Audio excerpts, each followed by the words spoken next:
Don't forget to subscribe to my channel and also press the bell icon to get the notifications about my latest videos. Good morning everyone. Today we are going to do the third part of the Bhakti and Sufi traditions. ये आपका start होता है आज का part 7.1 से life in the Chishti खानका। कल हमने खानका के बारे में पढ़ा था। खानका वो बिल्डिंग होती थी जहाँ पे सूफी सेंट रहता था। तो इस पार्ट में इन्होंने ये बताया कि अगर हम खानका के बारे में जानना चाहते हैं तो हम शेख निजामुद्दीन का जो खानका था उसको अगर हम देखते हैं, स्टडी करते हैं तो we can get so much information about it. तो इसमें सबसे पहले इन्होंने बताया है कि जो शेख निजामुद्दीन का जो खानका था ये 14th सेंचुरी में यमुना नदी के किनारे ग्यासपुर नाम की जगह पे बना हुआ था। और ये जो ग्यासपुर है ये दिल्ली के आउटस्कर्ट्स में था। आउटस्कर्ट का मतलब होता है बिल्कुल आउटर एरिया। इसके अंदर काफ़ी सारे खानका के अंदर छोटे छोटे कमरे बने हुए थे और एक बड़ा हाल था। जो बड़ा हाल था उसको जमाते खाना बोला जाता था और जहाँ पे इनमेट्स रहते थे और विजिटर्स भी वहाँ पे आते थे और प्रेयर करते थे। मतलब जो बिग हॉल था, जमात खाना था, यहाँ पे प्रेयर की जाती थी। इनमेट्स कौन होते हैं वो देखें तो इनमेट्स में आएगी शेख की फैमिली, मतलब सेंट की फैमिली, उसके सर्वेंट्स वगैरह। अटेंडेंट का मतलब होता है सर्वेंट्स, और उसके डिसाइपल्स जो शिष्य होते थे। शेख जो है छत के ऊपर एक बने हुए छोटे कमरे में रहते थे और वहीं पे वो विजिटर्स से मिलते थे सुबह और शाम। यहाँ पे एक वरांडा होता था, एक आंगन होता था और वो चारों ओर जो है उसकी एक दीवार बनी होती थी। On one occasion fearing a Mongol invasion, ये यहाँ पे उन्होंने बता रखा कि जो सूफी सेंट्स थे उनके बारे में लोगों के क्या विचार थे, लोग कितने श्रद्धा रखते थे। एक बार मंगोल इन्वेजन हुआ, जैसे कि मंगोल जो हैं वो जाने जाते हैं क्रूएल्टी के लिए, तो सारे लोग जो हैं आसपास के एरिया से भाग के हैं यहाँ पे खानका में आके उन्होंने शरण ली थी। उनका विश्वास था कि हमारा सूफी सेंट जो है उनमें बहुत पावर्स हैं, वो हमें बचा लेंगे। ये आगे जो है चिश्ती सिलसिला के गुरुज के जो सेंट्स थे, जो सूफी सेंट थे, उनके नाम दे रखे हैं कि ये किस साल थे, कहाँ पे थे। शेख मोइनुद्दीन सिज्जी 1235 में ये अजमेर में थे, इनका सेंटर अजमेर था। ख्वाजा कुतुबुद्दीन बख्तियार काकी, ये 1235 में दिल्ली इनका सेंटर था। शेख फरीदुद्दीन गंज शक्कर, इनको बाबा फरीद के नाम से भी जाना जाता है, ये पाकिस्तान में अजोधान नाम की जगह पे इनका सेंटर था। शेख निजामुद्दीन औलिया, ये दिल्ली में सेटल थे।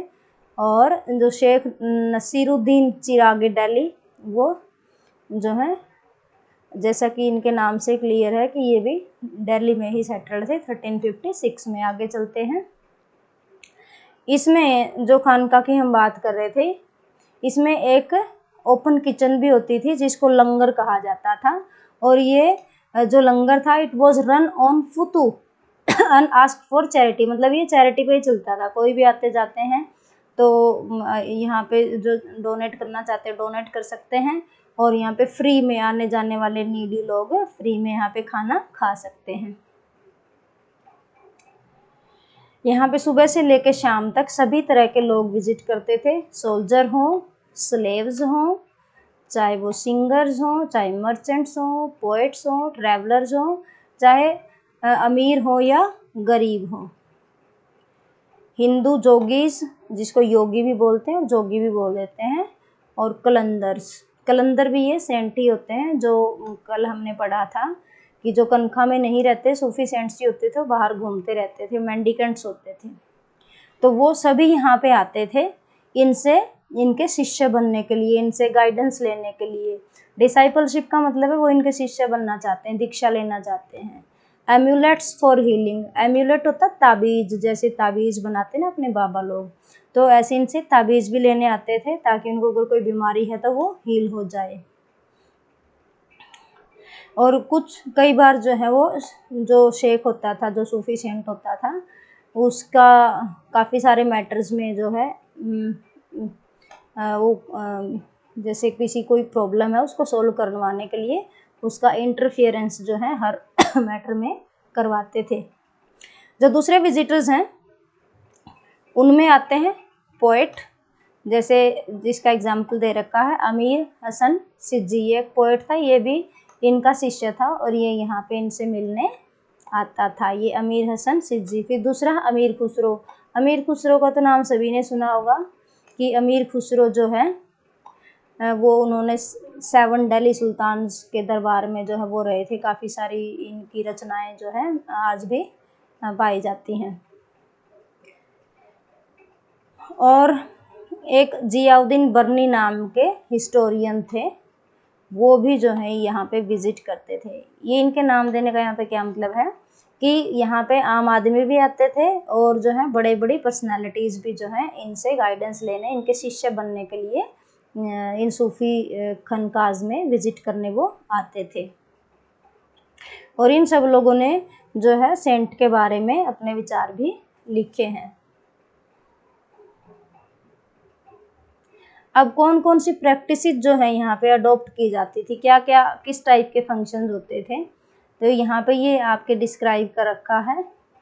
जब जो भी आएगा तो ही विल बो बिफोर द शेख, शेख के सामने वो झुकेगा, जैसे माथा टेकना है या हाथ जोड़ के झुकना है, वो डिपेंड करता है। दूसरा यहाँ पे फंक्शन होता था, जो विजिटर्स आते थे उनको वाटर दिया जाता था।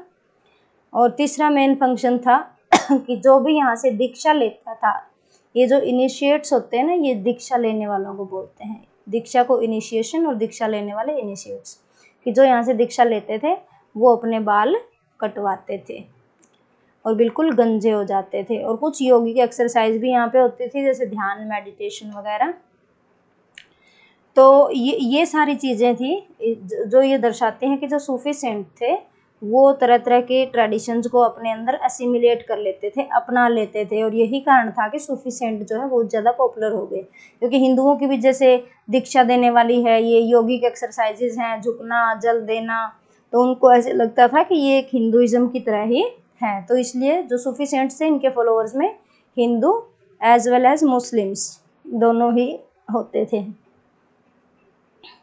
Sheikh Nizamuddin appointed several spiritual successors होते हैं कि आप से जिसने दीक्षा ली है, जो आपका शिष्य बन गया, उसने बहुत मेडिटेशन किया है, आपको उस पर विश्वास हो गया कि अब वो आपका सक्सेसर बन के दूसरे जगहों पे जा सकता है। तो इसने अपने काफ़ी सारे सक्सेसर्स अपॉइंट किए और दूसरी जगहों पे कनखास बनवा के वहाँ पे इनको अपॉइंट कर दिया, इंडिया के अलग अलग हिस्सों में, कि आप जाओ वहाँ पे और जो है अपने शिष्य बनाओ। तो इसी वजह से ये इनकी जो टीचिंग्स थी या जो प्रैक्टिसेस थी और इनके जो भी फंक्शंस थे, उसकी वजह से जो चिश्ती सेंट थे उनकी जो वो बहुत ही जल्दी फेमस हो गए। पूरे इंडिया के अंदर उनका नाम जो है बिल्कुल पॉपुलर हो गया था। और इसी वजह से फिर बहुत ज़्यादा पिलग्रिम्स यहाँ पे जाते थे, इनकी श्राइन्स पे लोग यात्रा करने। पिलग्रिम्स का मतलब जो जाएंगे वहाँ पे ताबीज़ लेने या अपनी प्रॉब्लम्स को लेके। तो और फिर इनके जो एंसेस्टर्स थे, धीरे धीरे उनकी भी श्राइन्स पे ज़्यादा लोग जाने लग गए। तो ये था आपका। इसमें से ये क्वेश्चन भी बनता है कि क्या कारण था कि चिश्ती सिलसिला ही इंडिया में सबसे पॉपुलर हुआ। तो उसमें आप ये आंसर्स बताओगे कि इसने काफ़ी सारी इंडियन प्रैक्टिसेस को सिमुलेट कर लिया था, जैसे bowing before the Sheikh, offering water to visitors, और दीक्षा देना, योगिक एक्सरसाइजेज कराना। तो ये सब जो है काफ़ी लोगों को इन्होंने अट्रैक्ट किया। दूसरा था, इन्होंने अपने सक्सेसर्स को इंडिया के अलग अलग हिस्सों में भेजा, वहाँ पे कनखास बनाए और वहाँ पे इन्होंने टीचिंग्स को स्प्रेड किया। तो इस वजह से जो है फिर ये सबसे ज़्यादा पॉपुलर हुआ।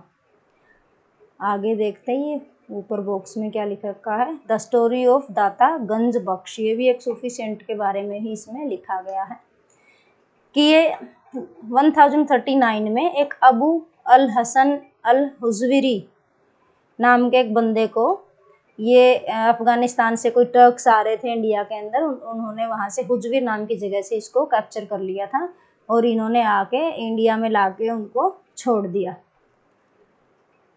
फिर ये लाहौर में सेटल हो गए। ये जो अल हुजविरी थे ये लाहौर में सेटल हो गए और वहाँ पे इन्होंने किसी ये सूफी सेंट के टच में आ गए होंगे, तो इन्होंने मेडिटेशन वगैरह किया, फिर ये भी काफ़ी इनको ज्ञान हो गया, तो इन्होंने फिर जो है एक बुक लिखी थी पर्शियन लैंग्वेज में, जिसका नाम है Kashf al Mahjub, unveiling the wield.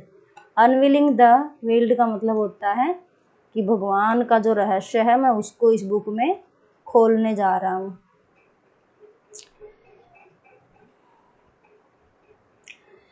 हुजविरी जो है 1073 में इनकी डेथ हो गई थी और इनको फिर लाहौर में ही दफना दिया गया था। गजनी का जो ग्रैंडसन था उन्होंने यहाँ पे एक टूम्ब जो है बनवा दी थी, दरगाह बनवा दी इनके कब्र के ऊपर, और ये फिर जो है लाखों लोगों के लिए एक श्रद्धा का विषय बन गया और वो लोग वहाँ पे विजिट करने जाते थे। आज जो है हुजविरी बहुत ही ज़्यादा उसको रिस्पेक्ट किया जाता है। रिवियर्ड का मतलब होता है रिस्पेक्ट, और इनको जो है दाता गंज बख्श के नाम से जाना जाता है। गिवर हु बेस्टोज ट्रेजर्स, वो दाता जो सबको खजाने देता है। और इनका जो मुजोलियम है, मुजोलियम होता है मकबरा, जो मतलब जहाँ पे उनकी कब्र है उसके ऊपर जो चीज़ जो भी बिल्डिंग बनाई जाती है उसको मकबरा बोलते हैं, तो इंग्लिश में उसको मुजोलियम कहते हैं। तो इनका जो मकबरा है उसको दाता दरबार बोला जाता है और कोर्ट ऑफ द गिवर। ऐसा क्यों? क्योंकि जो भी वहाँ पे जाता है उसी की मनोकामना पूरी हो जाती होगी, तो फिर धीरे धीरे ये ऐसे फेमस हो गया एज दाता गंज बख्श। चलिए आगे देखते हैं 7.2 में चिश्ती डिवोशनलिज्म, जियारत एंड कवाली। ये बहुत इंपॉर्टेंट है, ये टर्म्स जितनी भी आ रही है ना ये बहुत इंपॉर्टेंट है एग्जाम पॉइंट ऑफ व्यू से। वो ऐसे पूछ सकते हैं आपसे जियारत क्या है, तो पहले मैं आपको शॉर्ट में बता दूं। जियारत जो होती है जब जो सूफी सेंट की जब डेथ हो जाती है तो वहाँ पे जो उसकी ग्रेव के ऊपर मकबरा बन जाता है तो लोग वहाँ पे विजिट करने जाते हैं, तो उसको इस यात्रा को जियारत बोलते हैं। कव्वाली वो सॉन्ग जो यहाँ पे वो गाते थे समा क्रिएट करने के लिए। तो जियारत क्या हो गई, ये पिलग्रिमेज हो गई। मैच द फॉलोइंग में भी ऐसी चीज़ें आ सकती हैं कि जियारत का मतलब है पिलग्रिमेज। जो सूफी ये यहाँ पे सेम चीज़ जो इन्होंने डिस्क्राइब कर रखी है कि लोग यहाँ पे बरकत पाने के लिए विजिट करने जाते थे। विजिट करने ये वैसे कब जाते थे? जब या तो उसकी एनिवर्सरी होती थी, डेथ एनिवर्सरी, जिसको ये मैरिज समझते थे कि अब जो सूफी सेंट की डेथ के बाद जो है भगवान के साथ इनका यूनियन हो गया है। For more than 7 centuries, people of various creeds, classes and social backgrounds have expressed their devotion at the दरगाह। सालों से 7 सेंचुरी से भी ज़्यादा का टाइम हो गया कि लोग यहाँ पे जा के अपना रिस्पेक्ट जो है उनको दिखाते हैं और अपनी मनोकामनाएं पूरी कराते हैं। सबसे ज़्यादा रिस्पेक्टेड जो श्राइन है वो है गरीब नवाज की, कंफर्टर ऑफ द पुअर। इनका ओरिजिनल नेम क्या था फिर? इनका ओरिजिनल नेम था ख्वाजा मोइनुद्दीन। ये जो मोइनुद्दीन ये चिश्ती सिलसिला के ही सेंट थे, तो इनकी जो दरगाह है उसको गरीब नवाज के नाम से जाना जाता है और ये सबसे ज़्यादा पॉपुलर है। अगर हम बुक्स पढ़ते हैं सूफी सेंट से रिलेटेड, उनसे हमें पता चलता है कि जो अर्लीस्ट रेफरेंसेस हैं ख्वाजा मोइनुद्दीन चिश्ती की दरगाह के बारे में, ये 14th सेंचुरी में यहाँ पे से बनी हुई है। ये बहुत ही ज़्यादा पॉपुलर थी क्योंकि ये जो सेंट थे जो मोइनुद्दीन चिश्ती थे ये बहुत ही ज़्यादा ऑस्टियर थे। ऑस्टियर का मतलब होता है इन्होंने बहुत ही ज़्यादा तपस्या वगैरह, साधना, मेडिटेशन वगैरह किया था, और ये इनकी पाइटी की वजह से भी ये बहुत ज़्यादा पॉपुलर थे। पाइटी होती है, ये पाइटी बना है वर्ड पायस से। पायस होता है डिवाइन, कि जो भगवान में बहुत ही ज़्यादा विश्वास रखे, क्योंकि जो सेंट था उसका बहुत ही ज़्यादा प्रभु में विश्वास था, तो इस वजह से वो ये पाइटी वर्ड यहाँ पे यूज हुआ है। और जो इनके जो स्पिरिचुअल सक्सेसर्स थे वो भी बहुत ही ज़्यादा ग्रेट माने जाते हैं, इस वजह से भी वो ज़्यादा पॉपुलर थे। और रॉयल पैट्रोनेज भी इनको मिला था, मतलब जो रूलर्स थे उस टाइम के वो भी इनको पैट्रोनाइज करते थे, मतलब इनको ज़मीन वगैरह देते थे, पैसे वगैरह देते थे। अब आगे इन्होंने लिख रखा है जो मोहम्मद बिन तुगलक है, मोहम्मद बिन तुगलक जो है वो फर्स्ट सुल्तान थे जिन्होंने किसी श्राइन को विज़िट किया था, किसी सूफी सेंट की श्राइन को विज़िट किया था। लेकिन उन्होंने सिर्फ विज़िट किया था, बनवाई नहीं थी कोई भी श्राइन। तो इसमें ये एग्जाम्पल ले रखी, बनवाई किसने थी? सबसे पहले बनवाने वाले जिसने किसी कंस्ट्रक्शन करवाया था किसी टूम का, वो है सुल्तान गियासुद्दीन खलजी ऑफ मालवा। ये मालवा के सुल्तान थे गियासुद्दीन खलजी। इन्होंने जो है एक वहाँ पे जो है कंस्ट्रक्शन करवाया था। Since the shrine was located on the trade route linking Delhi and Gujarat, it attracted a lot of travellers. क्योंकि ये जो श्राइन थी ये ट्रेड रूट के ऊपर लोकेटेड थे, इस वजह से यहाँ पे बहुत ज़्यादा ट्रैवलर्स आते थे। 16th सेंचुरी आते आते ये जो श्राइन थी बहुत ही ज़्यादा पॉपुलर हो गई थी। In fact, it was the spirited singing of pilgrims bound for Ajmer that inspired Akbar to visit the tomb. यहाँ पे जो इतने ज़्यादा अच्छे अच्छे जो स्पिरिचुअल सॉन्ग्स वगैरह, डिवोशनल सॉन्ग्स वगैरह गाते थे, उनकी वजह से ही अकबर यहाँ पे आने के लिए इंस्पायर हुए थे। और वो इतने ज़्यादा इंस्पायर हुए थे कि फिर उन्होंने इस जगह को 14 टाइम्स विजिट किया, मोइनुद्दीन चिश्ती की दरगाह को। कई बार वो एक साल में 2 या 3 बार भी यहाँ पे विज़िट करने आते थे। और किस विज़िट करने का पर्पज़ क्या होता था? या तो ब्लेसिंग्स लेना चाहते हैं उनकी, अपनी विजय प्राप्त करने के लिए, क्योंकि वो बहुत ज़्यादा युद्ध वगैरह लड़ते थे तो उनको ब्लेसिंग्स की ज़रूरत थी। उन्हें लगता था कि इन संत में बहुत शक्ति है तो मुझे इनकी ब्लेसिंग्स लेनी चाहिए। तो यहाँ पे अपनी जीत एक्वायर करने के लिए वो ब्लेसिंग्स लेने आते थे। अपनी जो प्रतिज्ञा कभी की है तो उसको फिर फुलफिलमेंट करने के लिए आते हैं। जैसे आपने मनोकामना मांग ली कि अगर मैं इस युद्ध में जीत जाऊंगा तो मैं यहाँ विजिट करने आऊँगा और यहाँ पे एक बिल्डिंग बनवाऊंगा, जैसे कुछ भी मांग ली तो फिर वो जो अपने प्रतिज्ञा की थी उसकी फुलफिलमेंट के लिए भी वो वहाँ पे जाते थे। और कई बार बेटे की मनोकामना लेके भी जाते थे कि मेरे घर में एक पुत्र का जन्म हो। उन्होंने 1580 तक ये ट्रेडिशन मेंटेन करके रखा कि वो वहाँ पे विजिट करने जाते थे। और हर विजिट में बहुत ज़्यादा ये गिफ्ट्स वगैरह यहाँ पे देते थे, जो कि इंपीरियल डॉक्यूमेंट्स में रिकॉर्ड किया जाता था कि अकबर ने इस साल यहाँ पे विजिट किया और इन्होंने ये चीज़ें यहाँ पे दान में दी। जैसे 1568 का यहाँ पे एग्जाम्पल दे रखा है। उन्होंने एक बहुत बड़ा डेग जो है यहाँ पे दिया था, ताकि यहाँ पे जो बड़े लेवल पे कुकिंग वगैरह होती है उसमें आसानी रहे। उन्होंने यहाँ पे एक मॉस्क भी बनवाई थी, इसी के अंदर दरगाह के अंदर उन्होंने एक मस्जिद भी जो है यहाँ पे कंस्ट्रक्ट करवाई थी। ऐसे भी क्वेश्चन आ सकता है कि किस मुगल एम्परर ने जो है खनका दरगाह के अंदर मॉस्क का कंस्ट्रक्शन करवाया था, तो वो है अकबर। आगे चलते हैं। यहाँ पे इन्होंने डिस्क्राइब कर रखा है सोर्स 7 में, इम्पोर्टेंट है ये सोर्स। ये मुगल प्रिंसेस थी, इनका नाम था जहाँ आरा। ये औरंगजेब की सिस्टर थी, शाहजहाँ के बेटी थी। तो इन्होंने यहाँ पे एक सूफी सेंट की विज़िट करने गई थी, सूफी दरगाह की विज़िट करने गई थी। और वो किसकी, तो फिर इन्होंने एक बायोग्राफी लिखी, जहाँ आरा ने फिर सेंट की बायोग्राफी लिखी। सेंट का नाम था सेंट शेख मोइनुद्दीन चिश्ती। तो उसका टाइटल क्या था उस बुक का जो इन्होंने लिखी? मुनिस अल अरवा, द कॉन्फिडेंट ऑफ स्पिरिट्स।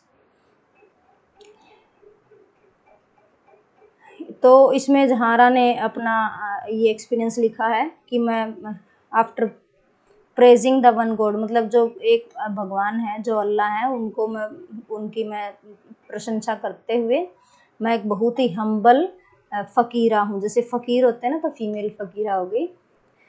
और मेरा नाम जहाँ आरा है। मैं अपनी कैपिटल आगरा से मैं वहाँ से रवाना हुई और ये अपने फादर की कंपनी में वहाँ से ये रवाना हुई। और कहाँ पे जा रही थी ये? Towards the pure region of incomparable Ajmer. Ajmer में जो दरगाह है मोइनुद्दीन चिश्ती की, वहाँ पे ये जा रही थी।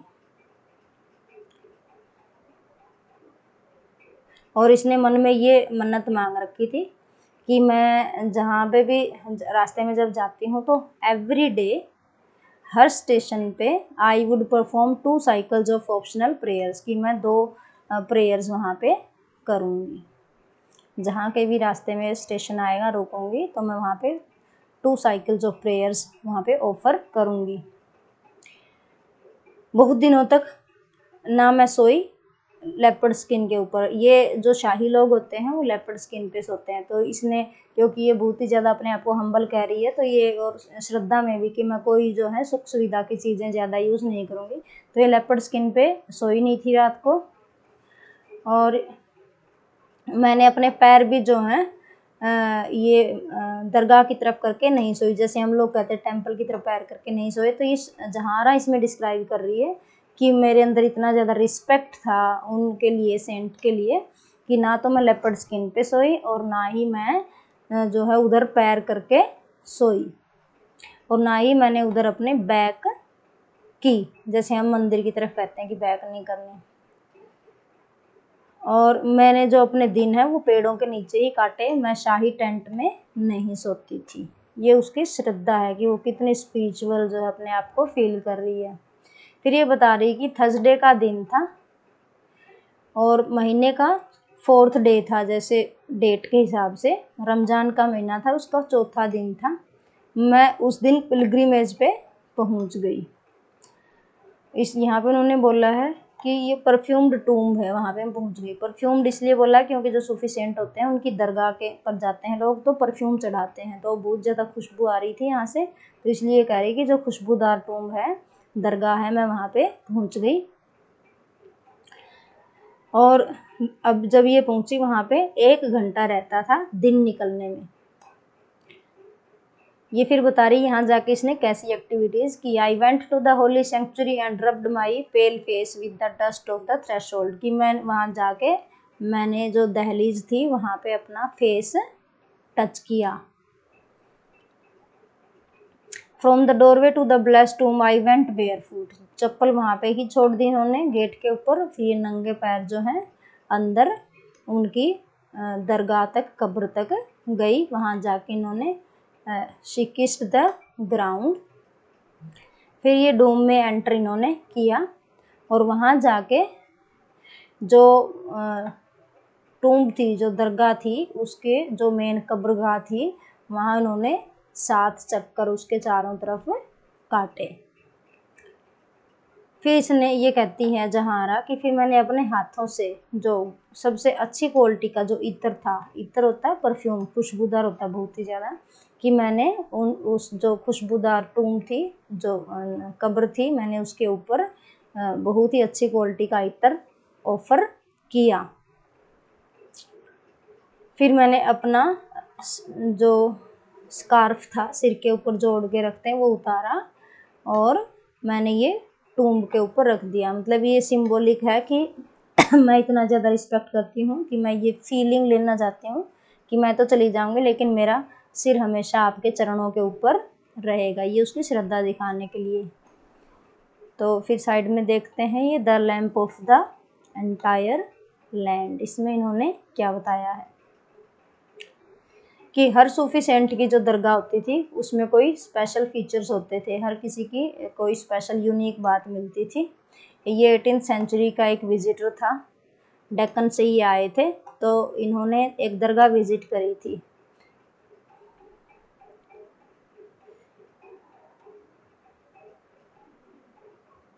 इन्होंने विजिट की थी और वो किसकी थी? वो थी नसीरुद्दीन चिरागे दिल्ली की।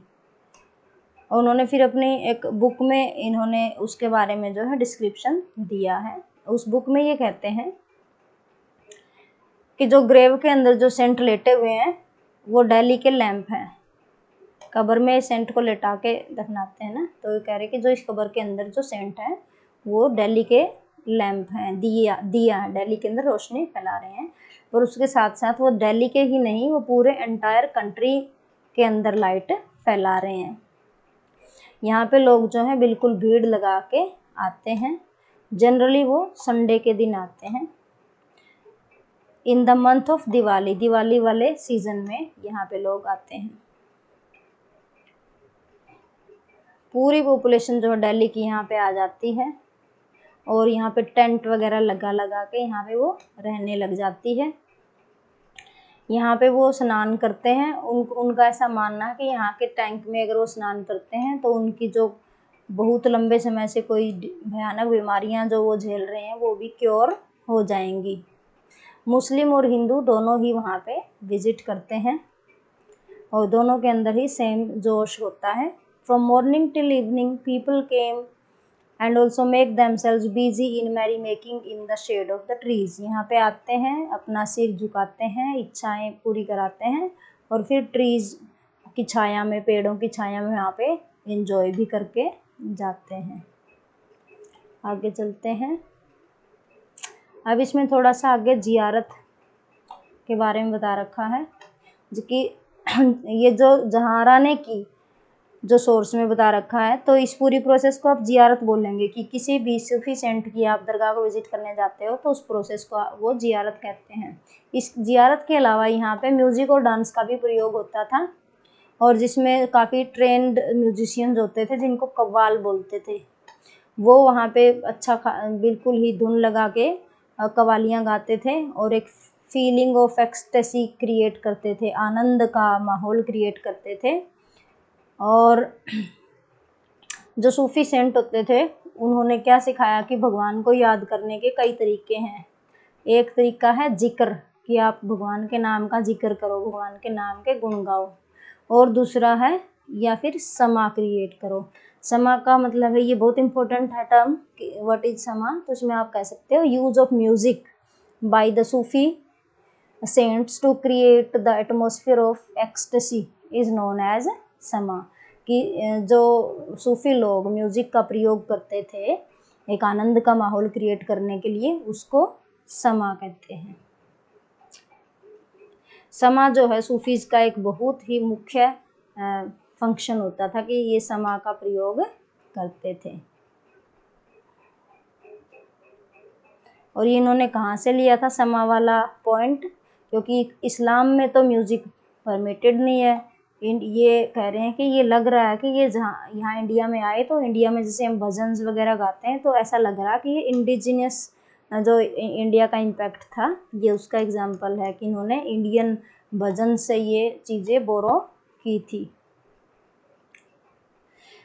अब इसको देख लेते हैं। ये आगे बॉक्स में अमीर खुसरो के बारे में, जैसा कि हमने पीछे पढ़ा था कि अमीर खुसरो भी जो है सूफी सेंट की दरगाह पे जाते थे, उनको अपना गुरु मानते थे। तो इसमें ये बताया गया कि अमीर खुसरो जो है वो एक बहुत ही बड़ा पोएट, म्यूजिशियन और वो शिष्य भी थे निजामुद्दीन औलिया के।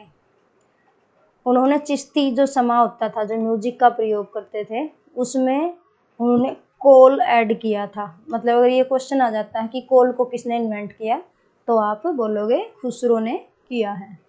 ये कोल जो है एक छोटा सा मंत्र कह लो, छोटी सी 2 लाइनें कह लो, जो जब कव्वाली कोई भी गाएगा तो उसके बिगनिंग और एंड में ये 2 लाइनें गाई जाएंगी, जो खुसरो ने इन्वेंट की थी और जिसका नाम कोल था। फिर इसके बाद जो है सूफी पोइट्री गा सकते हैं वो, जो पर्शियन लैंग्वेज में होती थी या हिंदावी में, हिंदावी एक हिंदी का ही रूप था, या उर्दू में। और कई बार जो है ये दूसरी लैंग्वेजेस के वर्ड्स भी अपने सिंगिंग में यूज़ कर लेते थे। जब भी कभी भी कव्वाल जो है अपनी कव्वाली शुरू करते थे तो वो हमेशा कोल से ही स्टार्ट इसको करते थे। आज भी जो है ये कव्वाली सूफी सेंट्स की दरगाहों पर गाई जाती है। आगे हम पढ़ेंगे लैंग्वेज एंड कम्युनिकेशन के बारे में।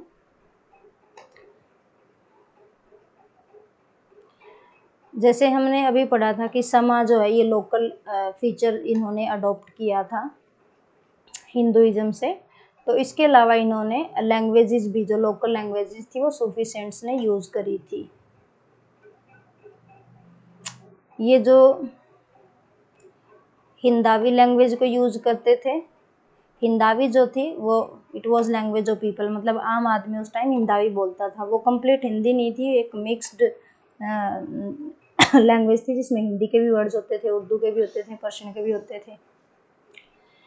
दूसरे सूफी सेंट जैसे कि बाबा फरीद का यहाँ पे एग्जाम्पल दे रखा है, इन्होंने भी लोकल लैंग्वेजेस में अपनी कविताएं कंपोज की थी और इनकी कविताएं गुरु ग्रंथ साहिब में भी लिखी गई हैं।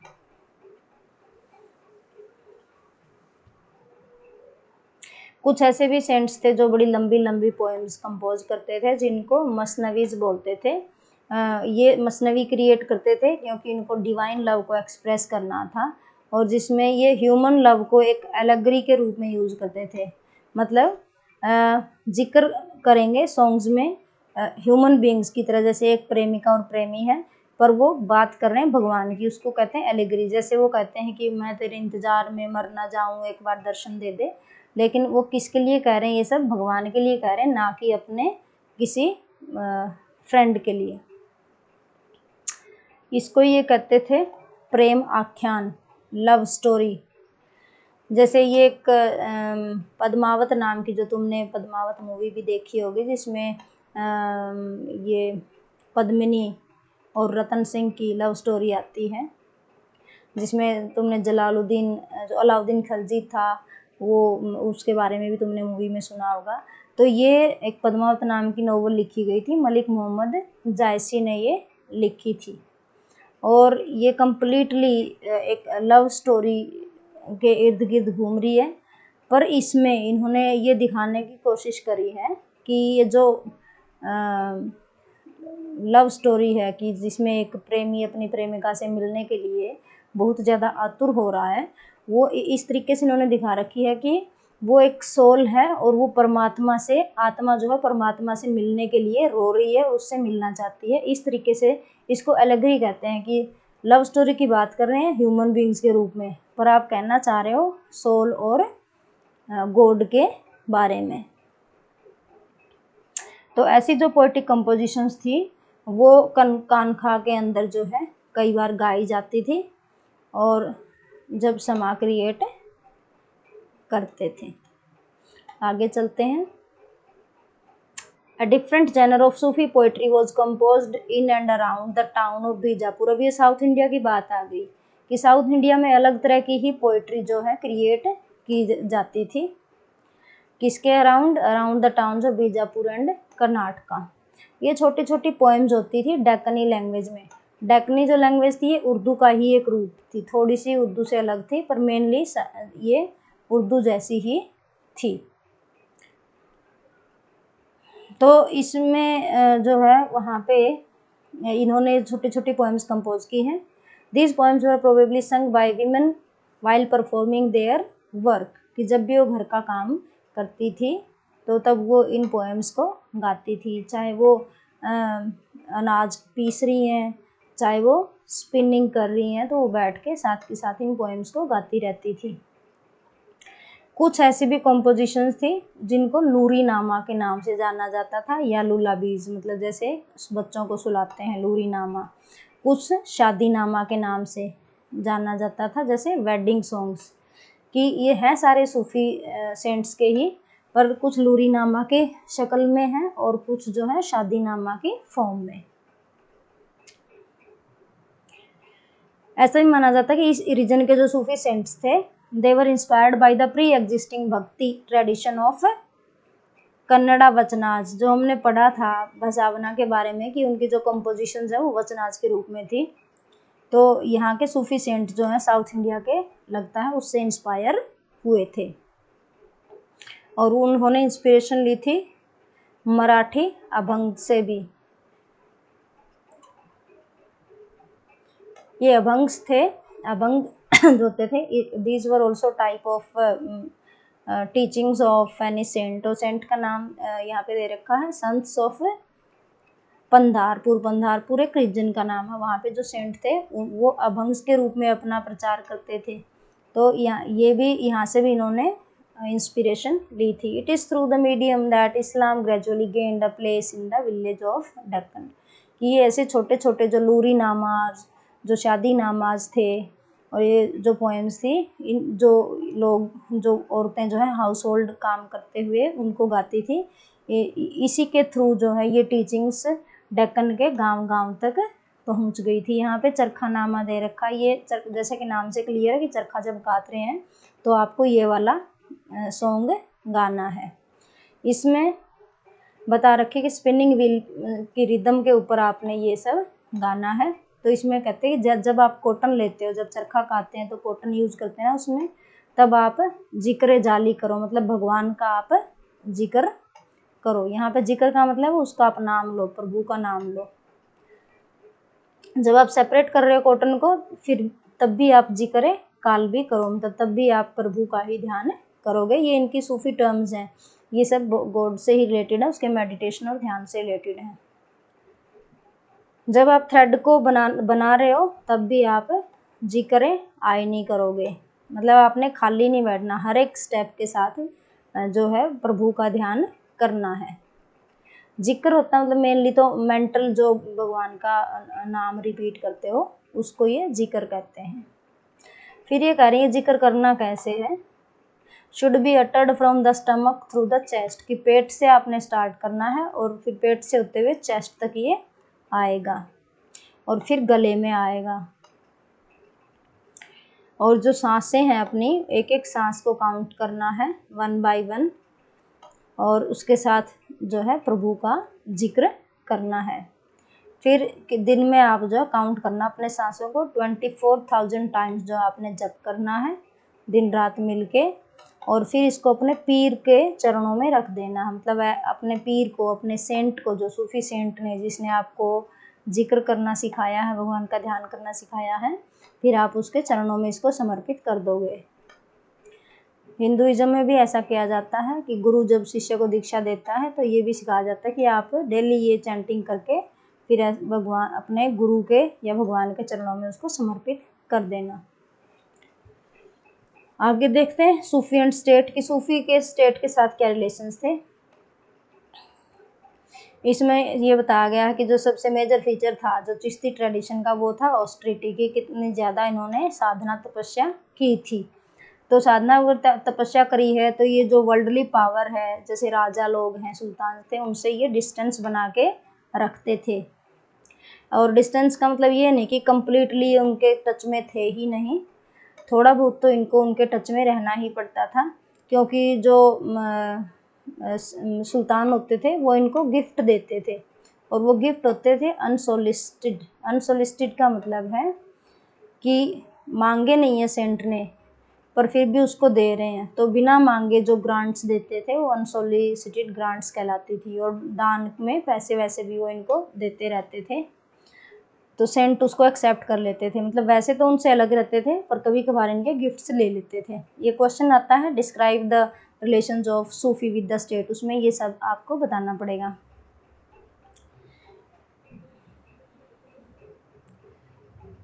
कई बार सुल्तान जो है एक चैरिटेबल ट्रस्ट भी सेटअप कर देते थे, उसको औकफ कहते थे, ये टर्म भी आपको याद रखनी पड़ेगी।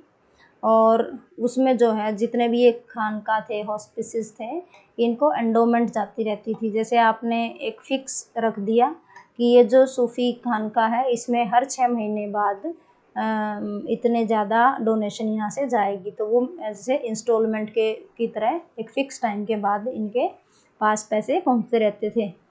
और कई बार इनको जो है सूफी सेंट्स को ये राजा टैक्स फ्री लैंड भी दान में देते थे। तो इनका ये स्टेट के साथ ऐसे रिलेशन थे। आगे भी काफ़ी चीज़ें आपको बतानी पड़ेंगी इसी क्वेश्चन में। जो चिश्ती थे वो डोनेशन एक्सेप्ट कर लेते थे कैश एंड काइंड में। कैश का मतलब है कैश मनी, और काइंड का मतलब है जैसे कोई फसल वगैरह या कोई चीज़ उसको दे दो एज इट इज़, उसको भी वो एक्सेप्ट कर लेते थे। लेकिन ये उन डोनेशंस को लेके अपने पास अक्यूमुलेट नहीं करते थे, गैदर नहीं करते थे, जमा नहीं करते थे, वो उसको दान में दे देते थे। जिसको भी कोई ज़रूरत होती थी, किसी को फूड, क्लोथ्स हैं, कुछ लिविंग क्वार्टर्स की है, रिचुअल नेसेसिटीज़ हैं खानका में, उसमें यूज़ कर लिया, तो ये उसमें यूज़ हो जाता था। मतलब उस मनी होर्डिंग नहीं करते थे सूफी सेंट्स। और इसी वजह से जो है सूफी सेंट्स की मोरल अथॉरिटी जो है बहुत ज़्यादा वहाँ पे बढ़ गई थी। ये शेख का मतलब सेंट ही मान के आप चलोगे। और इसी वजह से बहुत ज़्यादा लोग जो है यहाँ पे अट्रैक्ट हो के आते थे कि बहुत ही पायस सेंट ये हैं।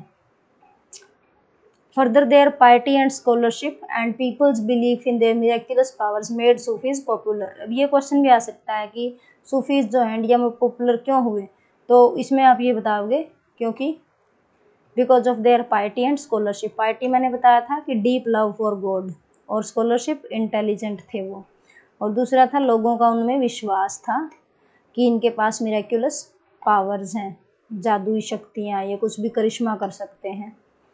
तो इस वजह से लोगों में बहुत ज़्यादा पॉपुलर हो गए।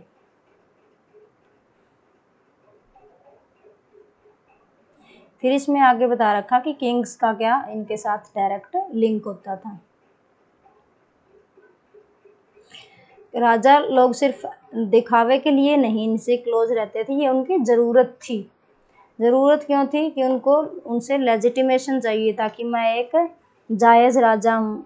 अब ये बात ध्यान से सुनने की आपको ज़रूरत है, क्योंकि जो इसमें ये आगे वैसे डिस्क्राइब ही कर रखा है कि जो टर्क्स थे वो इस्लाम को फॉलो करते थे। उन्होंने दिल्ली सल्तनत जो है इंडिया में आके इस्टेब्लिश करी, यहाँ पे रूल करना उन्होंने स्टार्ट कर दिया। तो जो इनके साथ उलमा आते थे, उलमा होते हैं इनके रिलीजियस स्कॉलर्स, वो इनको कहते थे कि आप सारा काम शरिया के हिसाब से करो। शरिया में जो लिख रखा है, तो शरिया में है कि आप जितने भी आपकी प्रजा है उसको आप इस्लाम में कन्वर्ट कर दोगे, वो पॉसिबल नहीं है एकदम से, फिर लोग इनको एक्सेप्ट नहीं करेंगे। तो अगर ये उलमा की सारी बात नहीं मानेंगे तो उलमा जो है फतवा जारी कर देते थे कि ये राजा जो है ट्रू मुस्लिम नहीं है, और जो ट्रू मुस्लिम अगर कोई कमांडर वगैरह है तो वो इसको ओवरथ्रो करके राजा बन सकता है। तो इस वजह से जो सुल्तान होते थे जो शरिया को कम्प्लीटली फॉलो नहीं कर पाते थे, वो सोचते थे कि मैं सूफी सेंट के टच में रहूँगा, इनके बहुत ज़्यादा फॉलोवर हैं, तो हिंदूज़ भी हैं मुस्लिम्स भी हैं, ये मेरे को एज रूलर एक्सेप्ट कर लेंगे। और अगर किसी उलमा ने मेरे खिलाफ फतवा भी जारी कर दिया तो ये सूफी सेंट इनको समझा के रखेंगे और मेरे खिलाफ कभी भी रिवोल्ट नहीं करेंगे। इसका मेन रीज़न ये था कि जो सुल्तान इनको सूफी सेंट्स को खुश रखने की कोशिश करते थे। आगे चलते हैं, इतना हमने कर लिया।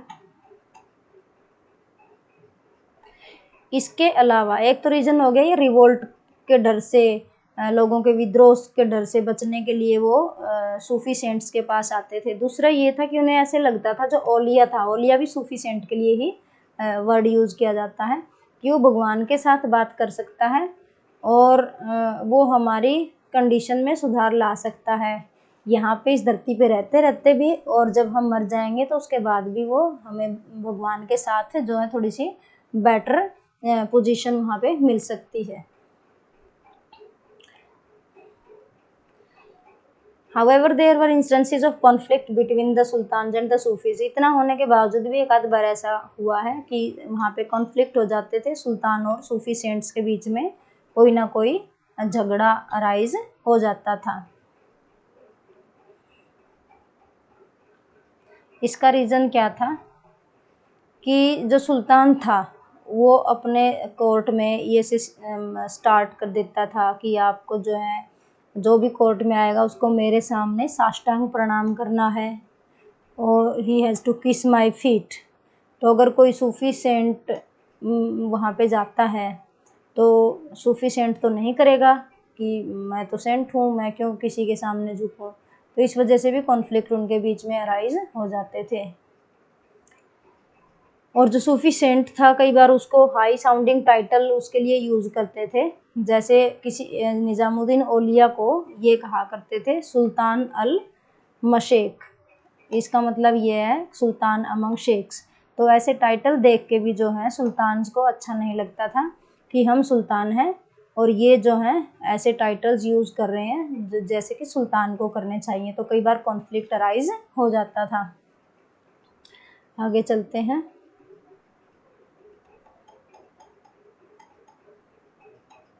डिक्लाइनिंग अ रॉयल गिफ्ट, इसमें इन्होंने दो एग्जाम्पल दे रखे हैं कि किस तरीके से जो है एक सूफी सेंट ने रॉयल गिफ्ट को डिक्लाइन कर दिया था। तो ये एक्सेप्ट लिया गया है सूफी बुक से, जिसमें शेख निज़ामुद्दीन औलिया के कानखा में हॉस्पिस में 1313 में जो घटना हुई उसका डिस्क्रिप्शन यहाँ पे दे रखा है। इसका जो ऑथर है जिसने लिखी है उसका नाम है अमीर हसन सिज्जी। तो कह रहा कि मैं इतना लक्की था कि मैंने जो है औलिया के, निज़ामुद्दीन औलिया के पैर किस करने का मुझे अवसर मिला। तो जब मैं वहाँ पे विज़िट करने गया था तब मैंने देखा कि एक लोकल रूलर है, उसने वहाँ पे गिफ्ट भेजा है। गिफ्ट में उन्होंने 2 गार्डन्स दिए हैं और काफ़ी सारी ज़मीन भी दी है, और उसमें ये भी साथ में लिखा है कि इसके ऊपर मेरे जितने भी राइट है मैं रेलिंक्विश कर रहा हूँ। मतलब राजा के अब इस पर कोई राइट नहीं है, सुल्तान के कोई राइट नहीं है। ये जो गार्डन्स और ज़मीन है वो कम्प्लीटली सेंट के अंडर कंट्रोल रहेगी। लेकिन इनके जो सूफी सेंट थे उन्होंने ये गिफ्ट एक्सेप्ट नहीं किया, और उन्होंने ये दुख व्यक्त करते हुए ये बोला कि मुझे ऐसी चीज़ों का क्या करना है, मैं गार्डन्स का क्या करूँगा और मैं ज़मीन का क्या करूँगा। हमारे किसी भी एंसेस्टर ने जो है ऐसी एक्टिविटी में एंगेज नहीं थे, तो मैं कैसे ले सकता हूँ। फिर आगे इसमें एक और एग्जाम्पल दे रखा है सुल्तान गियासुद्दीन के बारे में, गियासुद्दीन तुगलक के बारे में, जो कि मोहम्मद बिन तुगलक के फादर थे, who at that time was still known as Ulugh Khan. तब उनको ये उलुग खान के नाम से ही जाना जाता था।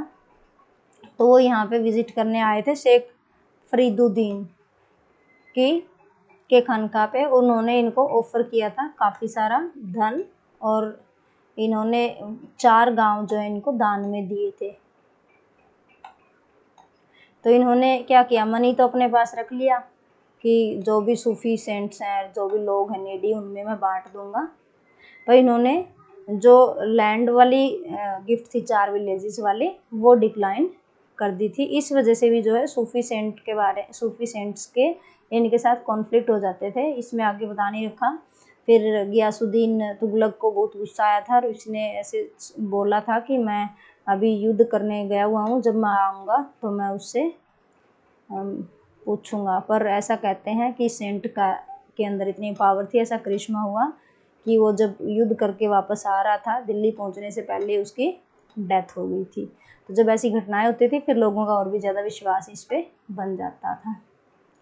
अब आगे जो है, अब हम करेंगे कबीर की टीचिंग्स के बारे में। कबीर के बारे में जैसे कि आप सबको पता है कि वो एक वीवर थे और निर्गुण भगवान को वो मानते थे, और इनकी जो पोएम्स हैं उनमें भी इन्होंने जो है मूर्ति पूजा वगैरह का विरोध किया है, और काफ़ी जो है सोसाइटी के अंदर जितने भी इविल्स थी जो इनको गलत लगती थी उनको भी इन्होंने क्रिटिसाइज़ किया है। इसमें लिख रखा कि जब हिस्टोरियन जो है कबीर के बारे में जानने की कोशिश करते हैं, उनकी बुक्स वगैरह को खंगालते हैं, तो काफ़ी इनको एफर्ट करने पड़ते हैं उनके लाइफ के बारे में जानने के लिए। क्योंकि जो जैसे हैगियोग्राफीज होती हैं, हैगियोग्राफी होती है biography of a saint written in an exaggerated manner, की ज़्यादा ही बड़ा चढ़ा के जो लिखते हैं उन सबको करते हैं ये, फिर भी अच्छे से रिकंस्ट्रक्ट नहीं कर पाते, क्योंकि जो अलग अलग धर्म और संप्रदायों के लोगों की लिखी हुई बायोग्राफी है वो उसको अलग तरीके से डिस्क्राइब कर देते हैं। तो इस वजह से ही इनके लिए कबीर का जीवन के बारे में जानना काफ़ी चैलेंजिंग सा टास्क हो जाता है। कबीर की जो रचनाएं हैं उनको आप 3 कैटेगरीज में डिवाइड कर सकते हैं। जिसमें से पहली कैटेगरी है कबीर बीजक। कबीर बीजक जो है ये कबीर पंथियों ने इसको प्रिजर्व करके रखा है। मतलब कबीर पंथ के जो आज भी लोग हैं वो इसको फॉलो करते हैं, और ये वाराणसी और उत्तर प्रदेश में लोकेटेड है कबीर पंथ के फॉलोवर्स। दूसरा है द कबीर ग्रंथावली। ये दादू पंथ राजस्थान में है। दादू पंथ एक दादू नाम के सेंट होते थे, उन्होंने इन कबीर की इन बुक्स को जो है ज़्यादा फॉलो किया होगा, तो इस वजह से ये दादू पंथ के नाम से जाना लग गया। ये राजस्थान में है। इसकी काफ़ी सारी कंपोजिशन जो है कबीर की आदि ग्रंथ साहिब में भी ली गई हैं। All these manuscript compilations were made long after the death of Kabir. ये सारे जितने भी ये कंपोजिशंस हैं ये कबीर की डेथ के बाद ही उन्होंने कंपोज की हैं उनके फॉलोवर्स ने, और फिर जिन्होंने कबीर को गाते हुए बोलते हुए सुना था उन्होंने बुक्स में इनको लिख दिया।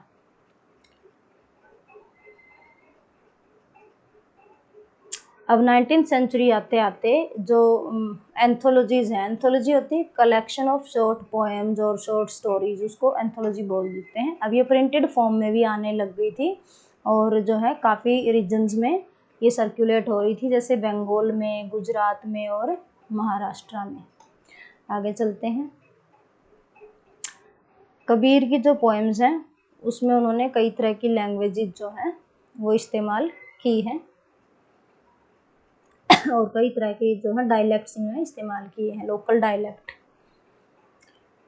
कुछ में इन्होंने निर्गुण पोइट्स की भाषा इस्तेमाल की है जिसको संत भाषा बोलते हैं, और दूसरी में इन्होंने यूज करी है उलट बंसी, जैसा कि नाम से क्लियर है उलट उल्टा।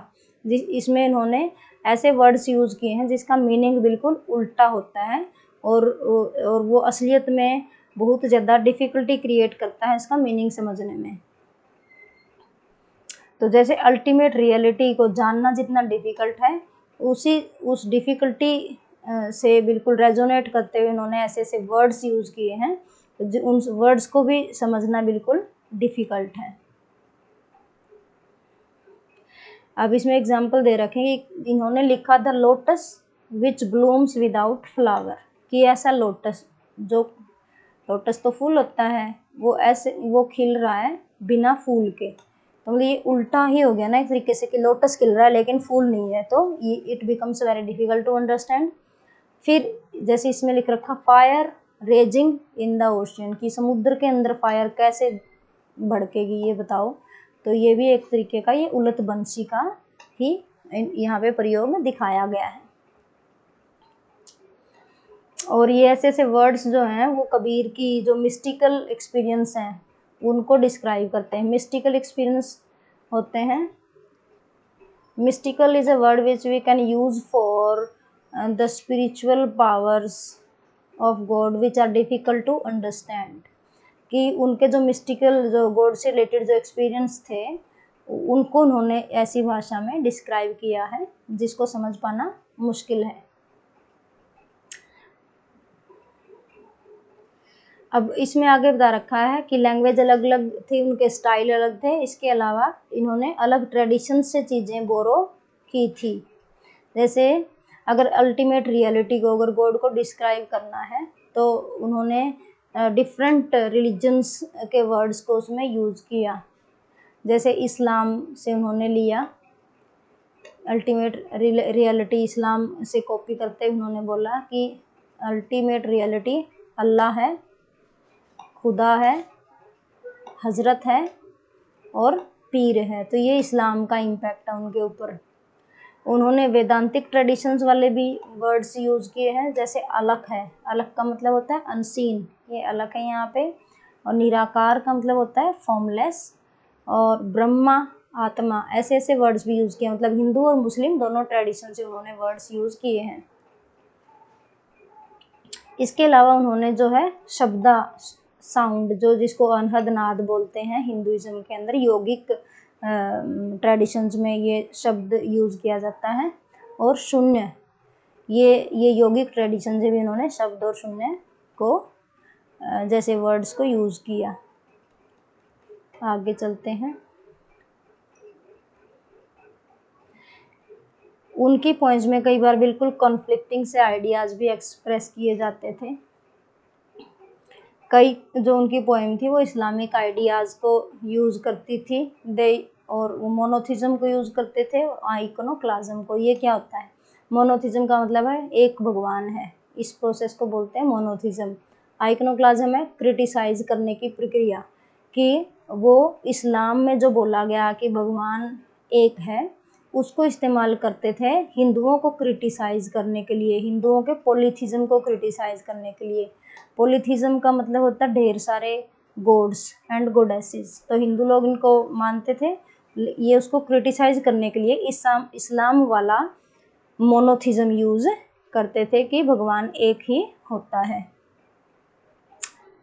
आइडल वर्शिप को भी ये क्रिटिसाइज करते थे, और इसके साथ साथ ये सूफी कॉन्सेप्ट भी उठा ली थी इन्होंने। जिक्र और इश्क की भी बात ये करते थे।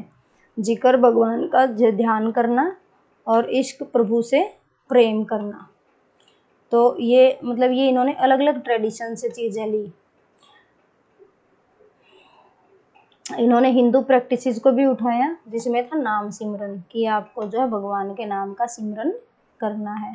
तो ये सभी ट्रेडिशन से, सभी लैंग्वेजेस से इन्होंने कुछ ना कुछ बोरो किया।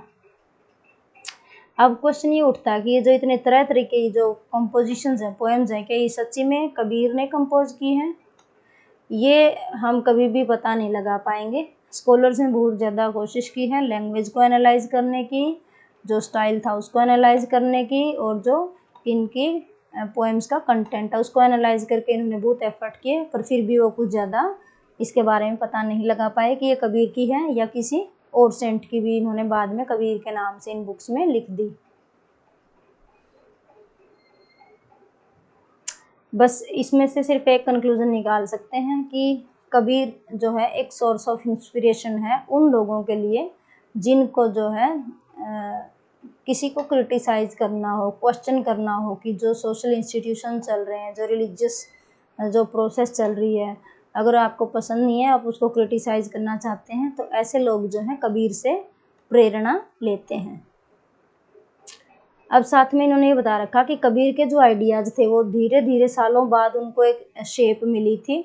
शायद जब उन्होंने अपने सूफीज़ वगैरह के साथ और इंडियन जो योगी थे उनके साथ जब इन्होंने इंटरेक्शन किया, डिबेट की, डिस्कशन की, उसके बाद इनके जो खुद के आइडियाज़ थे उनको एक प्रॉपर शेप मिली थी। अब कबीर की जो लेगेसी है वो बहुत सारे लोगों ने उसको क्लेम किया कि सभी उसको अपना बताते हैं। अब इसको आगे इन्होंने और डिस्क्राइब किया है कि this is most evident in later debates about whether he was a Hindu और मुस्लिम। कुछ लोग कहते हैं वो हिंदू थे बाय बर्थ, और उनको एक मुस्लिम कपल ने, जिनकी खुद की संतान नहीं थी, उन्होंने इसको पाला था, जो कि एक जुलाहा कम्युनिटी से बिलोंग करते थे, जुलाहे का काम करते थे।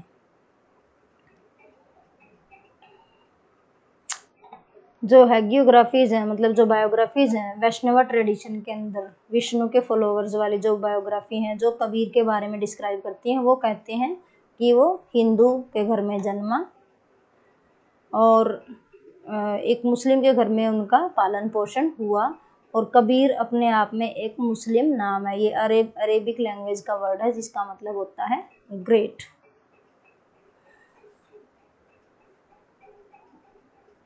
आगे चलते हैं। कुछ लोग ऐसे मानते हैं कि इनका गुरु शायद कोई रामानंदा नाम के सेंट थे, पर इस बारे में अभी we can not be sure कि रामानंद सच में उनके गुरु थे।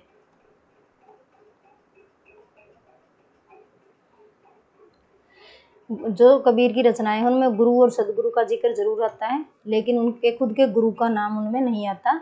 हिस्टोरियंस ये कहते हैं कि रामानंदा को हम कबीर का गुरु कैसे मान लें, क्योंकि अगर हम इन दोनों की उम्र बिल्कुल ही ज़्यादा भी कर दें, एक की कम कर दें, एक की ज़्यादा कर दें, तो भी एक दूसरे के कंटेम्प्रेरीज, मतलब एक दूसरे के समकालीन नहीं है, तो ये रामानंद जो है उनके गुरु कैसे हो सकते हैं।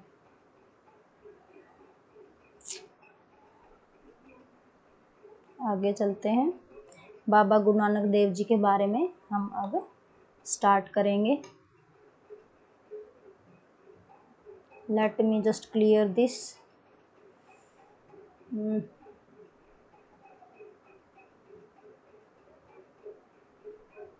Thank God it has come back. I thought it will just remove the color. Let me try.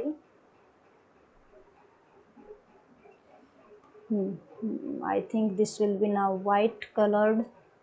I just by mistake it became blackish. I just wanted to remove this. Okay, let us move ahead.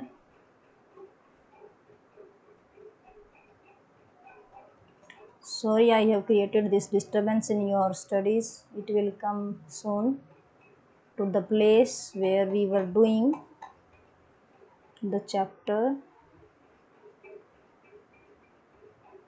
Yes, I think we are nearby. So Guru Nanak Dev ji जो थे उनका जन्म पाकिस्तान में हुआ था। अभी हम उनके बारे में पढ़ने जा रहे हैं। गुरु नानक देव जी ने कभी भी, जब तक वो इस धरती पे थे जीवित शरीर में, उन्होंने कभी भी ऐसा क्लेम नहीं किया था कि मैं जो है एक नया रिलीजन स्टार्ट कर रहा हूँ। उन्होंने सिंपली अपनी टीचिंग्स दी, गा गा के वो बताते थे लोगों को कि तुम्हें कैसे करना चाहिए, कैसे जो है अपनी ज़िंदगी तुम भाईचारे से और प्रेम से जी सकते हो। उनकी डेथ के बाद उनके फॉलोवर्स ने उनकी जो वर्सेस थे उनको कंपाइल किया और उन्होंने अपने आप को हिंदू और मुस्लिम से अलग करके खुद को सिख के रूप में जो है इस्टेब्लिश किया कि ये एक नया रिलीजन है और इसका नाम है सिखिज़म। ये आ गए बाबा गुरु नानक देव जी जो है, इनका जन्म 1469 में हुआ था। एक हिंदू व्यापारी के घर में इनका जन्म हुआ था और जगह थी ननकाना साहिब, जो कि आजकल पाकिस्तान में है। रिवर रावी के नज़दीक है ये बिल्कुल। और यहाँ पे बहुत ज़्यादा मुस्लिम लोग इस एरिया में रहते थे। इनको अकाउंटेंट के रूप में ट्रेनिंग दी गई थी और इन्होंने जो है पर्शियन लैंग्वेज में अपनी पढ़ाई की थी। Language was Persian. उनकी शादी जो है बिल्कुल ही कम एज में हो गई थी, लेकिन ये अपना ज़्यादा समय जो है सूफी सेंट्स और भक्तों के बीच में ही गुजारते थे, क्योंकि इनको सांसारिक चीज़ें ज़्यादा पसंद नहीं थी। गुरु नानक देव जी का जो मैसेज है वो हिम्स और उनकी टीचिंग्स में स्प्रेड हुआ है।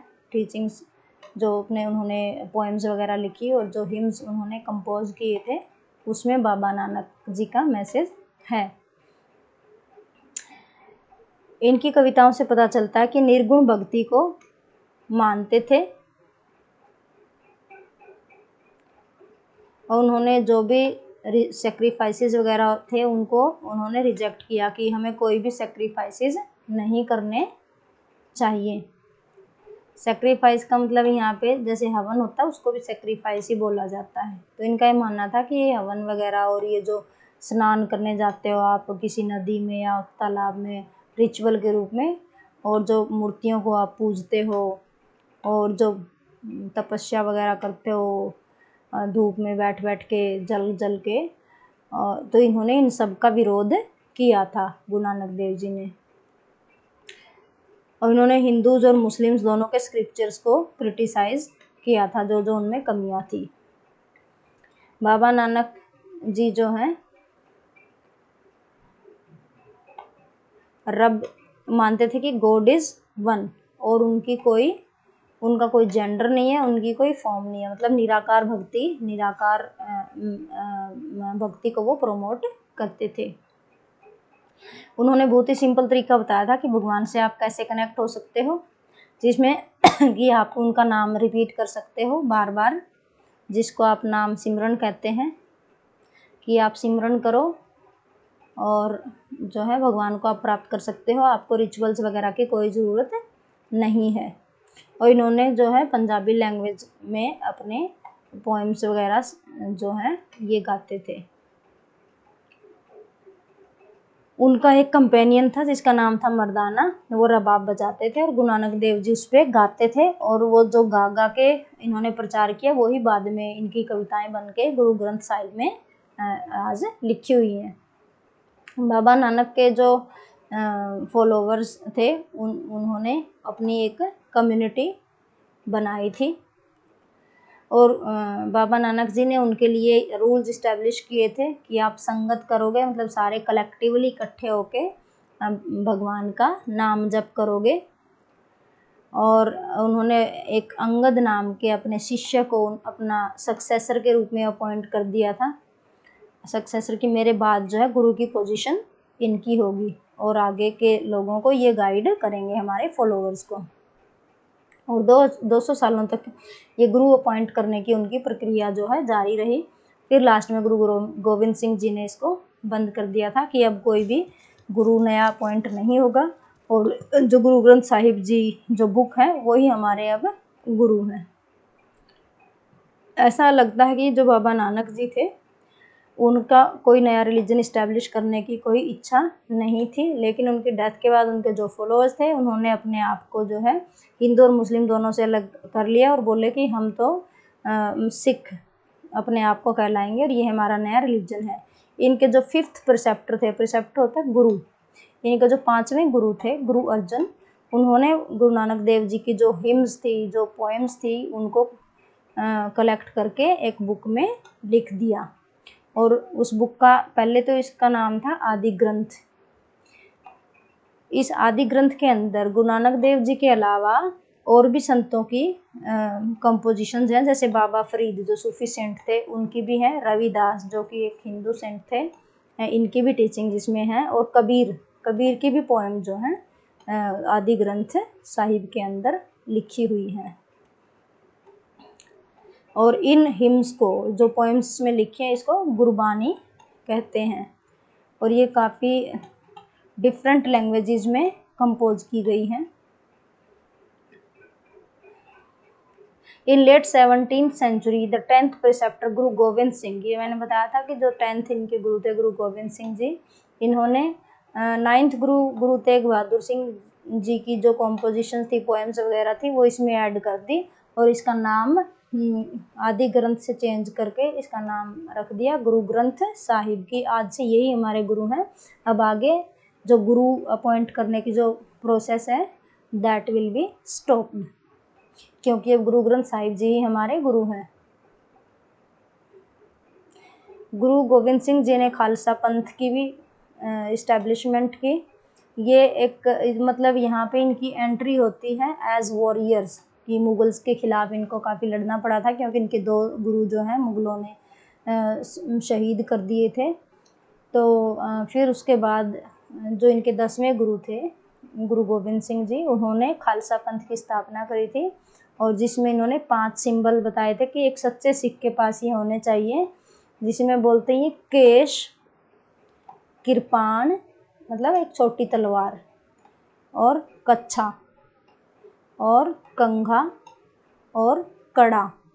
इसको 5 केस भी बोलते हैं, 5 के कि केश, कच्छा, कंघा और कड़ा और कृपाण। तो ये 5 चीज़ें जो हैं एक सिख के पास होनी चाहिए। ये गुरु गोविंद सिंह जी ने स्टार्ट करी थी। अब ये मिलिट्री फोर्स के रूप में उभर के आए और इन्होंने मुगल्स के खिलाफ काफ़ी युद्ध लड़े, और फिर बाद में धीरे धीरे एक सिख साम्राज्य की भी स्थापना हुई। आइए मीराबाई के बारे में पढ़ते हैं। मीराबाई का नाम तो सुना ही होगा, वो कृष्णा की भक्त थी। 15th-16th सेंचुरी में ये हुई थी। और बायोग्राफीज़ अगर हम पढ़ते हैं उससे हमें पता चलता है इनके लाइफ के बारे में। इनके जो फॉलोवर्स थे उन्होंने इनके भजन्स को फिर कंपाइल किया है, क्योंकि ये सदियों तक इनके जो भजन्स थे, इनकी जो कंपोजिशंस थी, वो ओरली ये जैसे भजन इन्होंने गाए हैं वो आगे आगे लोग सुनते रहे, और फिर बाद में उनको कंपाइल इन्होंने कर दिया था। तो इन भजन्स के थ्रू ही इसकी बायोग्राफी, मीराबाई जी की बायोग्राफी हमें क्रिएट कर सकते हैं। तो उससे हमें पता चलता है कि ये एक राजपूत प्रिंसेस थी, मेड़ता की प्रिंसेस थी ये, मेड़ता की, जो कि मारवाड़ में है, और इनकी शादी हुई थी मेवाड़ में, सिसोदिया वंश में इनकी शादी हुई थी राजस्थान के अंदर। तो इन्होंने अपने हस्बैंड को अपना जो है सर्वस्व नहीं माना, और इन्होंने बोला कि जो मुझे एक वाइफ का रोल मिला है मैं उसको नहीं मानती, और I am not ready to play the role of mother as well. Krishna ही मेरे पति हैं, मैं उन्हीं से प्यार करती हूँ, मैं किसी इंसान को अपना लवर के रूप में एक्सेप्ट नहीं कर सकती। तो इसके जो इन लॉज थे इन्होंने कोशिश करी इसको पॉइजन करने की या मारने की, कभी सांप भेज दिया इसके रूम में पिटारे में डाल के, कभी कुछ, पर वो इसका कुछ नहीं बिगाड़ पाए थे। फिर लास्ट में ये छोड़ के यहाँ से अपना महल निकल गई थी, और भक्तों की टोली में ये जो है भजन वगैरह गाती, एक जगह से दूसरी जगह घूमती रहती थी। इसमें ये सोर्स 11 में इनका एक भजन जो है दिया हुआ है, जिसको हम देखते हैं क्या लिख रखा है। Love for the Lord. इसमें मीराबाई कहती हैं कि मैं एक चिता बनाऊंगी और चंदन की लकड़ी और एलोय उसमें डालूंगी और अपने हाथों से उसको आप जला देना, कृष्णा को कह रही हैं। और जब मैं जल जाऊं और राख बन जाऊं, सिंडर्स होते राख या हाफ बर्न्ट वुड, तब आप उसको अपने शरीर पे लगा लेना और let the flame be lost in flame, फिर जोत से जोत जो है मिल जाएगी, मतलब मैं भगवान में विलीन हो जाऊंगी। आगे एक और इनकी वर्स लिख रखी इसमें है, जिसमें बता रही हैं कि मेवाड़ के रूलर मेरा क्या बिगाड़ सकते हैं, कि भगवान अगर गुस्सा होता है तो कुछ बिगड़ सकता है, लेकिन इंसान अगर गुस्सा है तो उसे कोई फर्क नहीं पड़ता। राणा जो है मेरा कुछ भी नहीं बिगाड़ सकता, क्योंकि राणा ने जो है बहुत कोशिश की थी इनको मारने की, कि उनको लगा था कि ये तो हमारे खानदान की इज्जत खराब कर देगी, ये रॉयल फैमिली है, हमारी बहू है, और ये जो है ऐसे घूमती रहती हैं बाहर, भजन गाती रहती हैं पागलों की तरह कृष्णा के, तो हमारे खानदान की इज्जत खराब हो रही है। इस वजह से वो उसको मारने की कोशिश की थी, अदरवाइज बाकी दूसरी कोई दुश्मनी नहीं थी। कुछ लोग कहते हैं कि इनका गुरु जो है रैदास नाम के एक लेदर वर्कर थे। तो यहाँ पे भी ये दिखाता है कि ये कास्ट वाले सिस्टम में बिलीव नहीं करती थी, और इन्होंने एक कोबलर को जो है अपना गुरु बनाया और उनसे दीक्षा ली। तो इसने अपने जो महल के कंफर्ट्स थे वो सारे त्याग दिए थे, और फिर इन्होंने जो है या तो सफ़ेद रंग के कपड़े पहने होंगे या गेरुआ रंग के कपड़े पहने, और ये फिर जो है बाहर निकल गई सन्यासी बन के।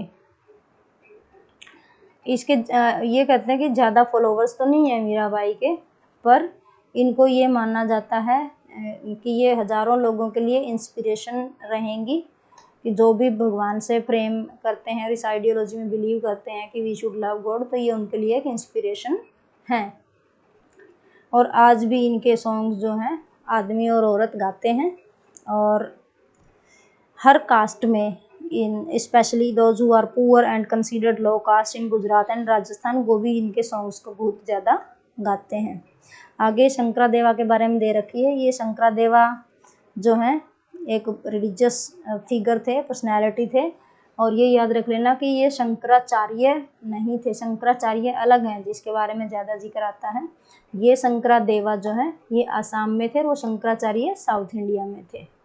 ये वैष्णविज्म में बिलीव करते थे, और इनकी जो टीचिंग्स इन्होंने स्प्रेड की उसको भगवती धर्मा के नाम से जाना जाता था, क्योंकि इनकी टीचिंग जो है भगवत गीता और भगवत पुराण के ऊपर बेस्ड थी।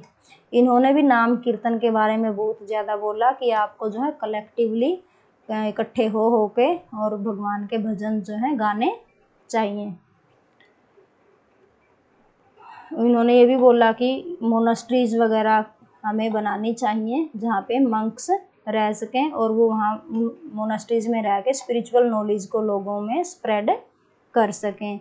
और हमें नाम घर भी बनाने चाहिए, जिसको आप प्रेयर हॉल कह सकते हो, कि जहाँ पे लोग प्रेयर कर सकें। इनकी जो मेजर कंपोजिशन है उसका नाम है कीर्तन गौशाला। ये कीर्तन गौशाला नाम याद रखना है, this is very important, match the following में भी आ सकता है। आगे लास्ट में आ जाते हैं reconstructing histories of religious traditions, कि रिलीजियस ट्रेडिशंस की हिस्ट्रीज़ को अगर हम दोबारा से रिकंस्ट्रक्ट करते हैं, उनके बारे में जानना चाहते हैं, तो क्या क्या चैलेंजेस वगैरह हमें फेस करने पड़ते हैं।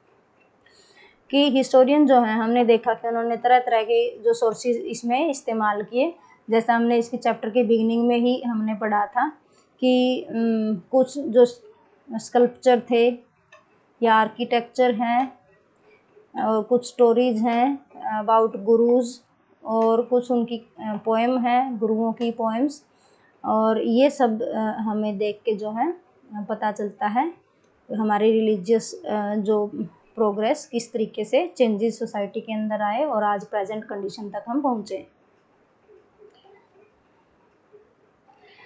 पर साथ में ये लिख रखा कि अगर हम आर्किटेक्चर को समझना चाहते हैं या स्कल्पचर को समझना चाहते हैं तो उसके लिए हमें लोगों के बिलीव्स के बारे में भी नॉलेज होनी चाहिए। सिंपली जैसे इसका एक एग्जांपल मैं आपको देती हूँ कि शुरू शुरू में जब इनको ये जो स्तूपाज मिले बुद्धिज्म वाले, तो लोगों ने इनको शिवलिंग समझ के और सोचा कि ये बड़े बड़े शिवलिंग हैं, क्योंकि इनकी शेप ऐसे होती थी, तो उस पर जाके जल वगैरह चढ़ा देते थे साइडों में जा जाके। तो मतलब अगर आपको ठीक है कोई बिल्डिंग मिल गई, तो उसके बाद आपको ये भी पता होना चाहिए कि वहाँ के उस टाइम के लोगों के जो है क्या आइडियाज़ थे, क्या बिलीव्स थे, क्या प्रैक्टिसेस थी, तभी हम इसको अच्छे से समझ सकते हैं।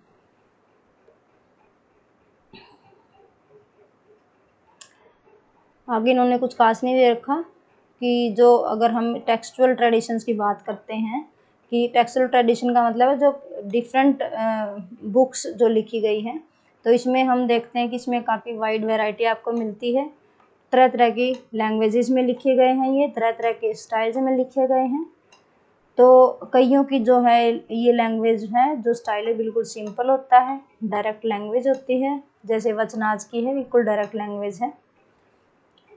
कुछ की बिल्कुल ही कॉम्प्लेक्स भी होती है, और कुछ की बिल्कुल ऑर्नेट, मतलब जिसको बिल्कुल ही सजा रखा है, ठीक है।